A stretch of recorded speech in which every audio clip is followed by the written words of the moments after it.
आप देख रहे हैं न्यूज लाइन नेटवर्क। हमारे विधानसभा कार्यक्रम के तहत आज मैं मौजूद हूं वैशाली के धरती पर। गौतम बुद्ध की धरती है, जी हाँ। और मैं आपको बता दूं कि विश्व के पहला गणराज्य यानी रिपब्लिक कायम किया गया था। हमारे साथ खास बातचीत कार्यक्रम में आज हैं डॉक्टर विनय पासवान जी, और जानेंगे इन्हीं से वैशाली के बारे में। विनय पासवान जी, हमारे चैनल में बहुत बहुत स्वागत है आपका। स्वागत है आपका। मैं आपके विधानसभा यानी वैशाली गढ़ पे भी घुमा हूँ, देखा हूँ। जिस तरह से वैशाली चर्चित नाम है, उस तरह से अभी डेवलपमेंट नहीं देखा जा रहा है। इसके बारे में थोड़ा संक्षिप्त में बताइए। वैशाली के डेवलपमेंट के लिए आज़ादी से पहले 1935 में वैशाली संघ की स्थापना हुई। वैशाली संघ की स्थापना जिस उद्देश्य से स्थापित किया गया है, आज आज़ादी के बाद भी वैशाली का जो डेवलपमेंट है उस रूप में मुक्त नहीं ले पाया।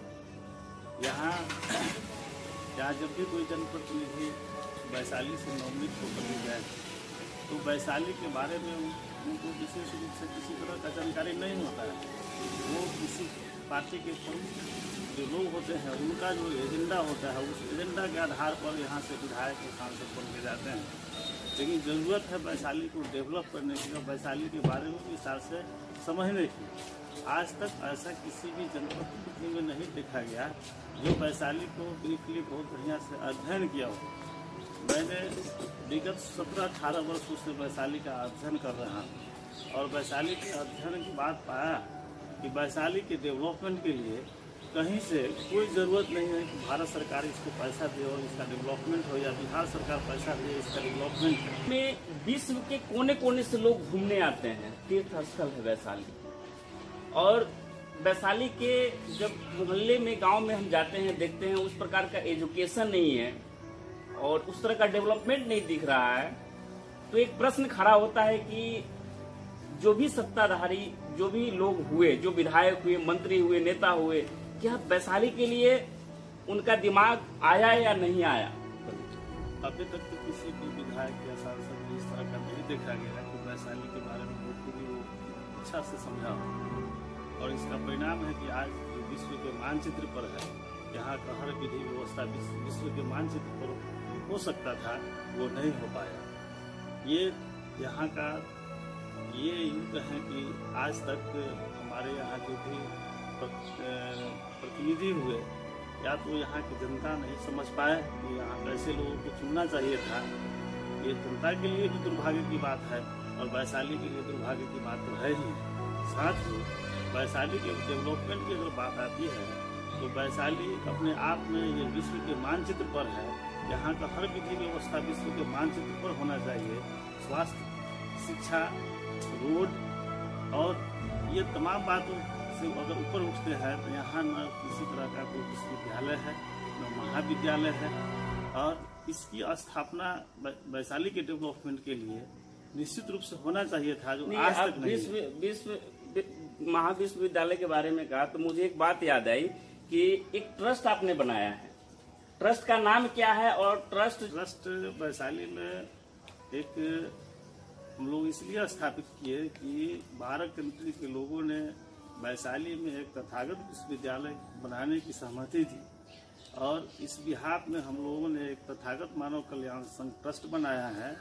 और आज इस ट्रस्ट के लिए 16 एकड़ जमीन हम लोगों ने एक्वायर किया, और आने वाला समय में वैशाली में एक तथागत विश्वविद्यालय की स्थापना होगी। और यहाँ जो एजुकेशन का जो स्थिति है, आज जो विद्यार्थी बिहार यूनिवर्सिटी या पटना यूनिवर्सिटी में जो लोग झेलते हैं, वो नौबत नहीं आएगा। और यहाँ पुनः ये वैशाली ज्ञान का केंद्र बिंदु रहा है, ज्ञान की भूमि रहा है।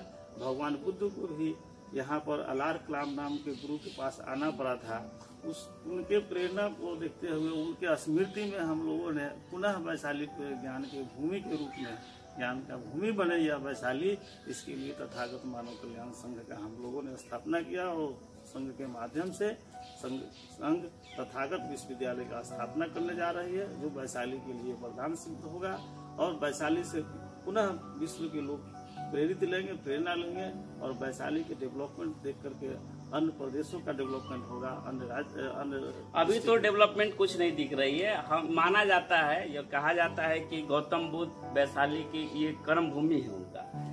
3 बार वो यहाँ आए और उनसे बहुत सारे लोग प्रेरणा लेते हैं आज भी उनके द्वारा किए हुए कार्यों पर।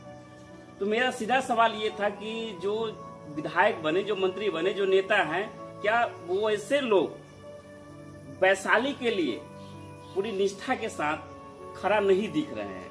तो इस बारे में मुझे बताइए कि क्या जिस व्यक्ति को वैशाली के बारे में जानकारी ही नहीं होगा कि वैशाली है क्या, वो वैशाली के डेवलपमेंट के बारे में क्या कर सकता है? कुछ भी नहीं कर सकता है।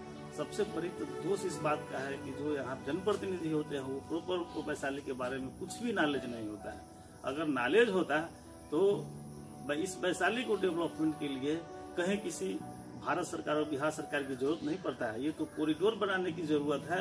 हमारे यहाँ विश्व के बहुत सारे कंट्री से लोग आते हैं और वैशाली में डेवलपमेंट के बारे में योजना बनाते हो, कुछ काम भी कर रहे हैं। अगर उनके साथ एक कॉरिडोर और कम्युनिकेशन बनाया जाए तो वैशाली पुनः विश्व के मानचित्र पर आएगा और यहाँ का हर व्यवस्था उच्च स्तरीय व्यवस्था होगा। बस एक जरूरत है कर्तव्यनिष्ठ और वैशाली को बखूबी बढ़िया से समझने वाला जनप्रतिनिधि का। अगर वैशाली के बढ़िया जनप्रतिनिधि मिल गया तो निश्चित रूप में वैशाली का कायाकल्प हो जाएगा। एक चीज ये बताइए हमको कि बहुत जगह से सुने हैं कि जब दूसरे स्टेट से, यानी कि बिहार छोड़कर दूसरे स्टेट के आईएएस लोग जब यहाँ घूमने आते हैं इस वैशाली की धरती पर, और जब घूमते हैं तो कहीं ना कहीं से उनको पता चलता है कि विनय पासवान से मिलना चाहिए, वैशाली के बारे में वो डिटेल हमें बताएंगे, समझाएंगे। तो क्या समझाते होंगे उनको, आप क्या बताते हैं उनको, ये बताइए। वैशाली में जब भी कोई अधिकारी का आगमन होता है तो उनके टीम के साथ हम लोगों का होना ये हो जाता है कि हम लोग वैशाली के बारे में उनको जानकारी देने के लिए पदाधिकारी की तरफ से भी नॉमिनेट किए जाते हैं कि उन लोगों को बुलाया जाए और वैशाली के बारे में बताएंगे। जब आपस में हम लोग कम्युनिकेट करते हैं, वैशाली के संदर्भ में जब बातचीत करते हैं तो जो प्रॉपर रूप से वैशाली को लोग देखना चाहता है, जिस में सोच करके आता है, वो वैशाली दिखता नहीं है। बड़े अफसोस जता कर जाते हैं कि वैशाली को विश्व के मानचित्र पर हर व्यवस्था होना चाहिए, वो यहाँ से उस तरह से लेकर के नहीं जा पाते हैं। ये अफसोस होता है, ये दुर्भाग्य भी होता है हम लोगों के लिए कि आज हम लोग वैशाली को उस रूप में नहीं दे पाते। अच्छा, ये तथागत बुद्ध की महत्वपूर्ण शिक्षाएं, जी हाँ, ये बुक को आप देख सकते हैं। और इस बुक में एक्चुअली हम ये बात आपको दिखाना चाहते हैं, बताना चाहते हैं कि विनय पासवान जी के द्वारा जो लिखा गया है तथागत मानव कल्याण संघ, यानी कि इसमें आप देखिएगा तो जो विश्वविद्यालय बनना है, विश्वविद्यालय का इसमें जिक्र है, बहुत ही सराहनीय कदम है।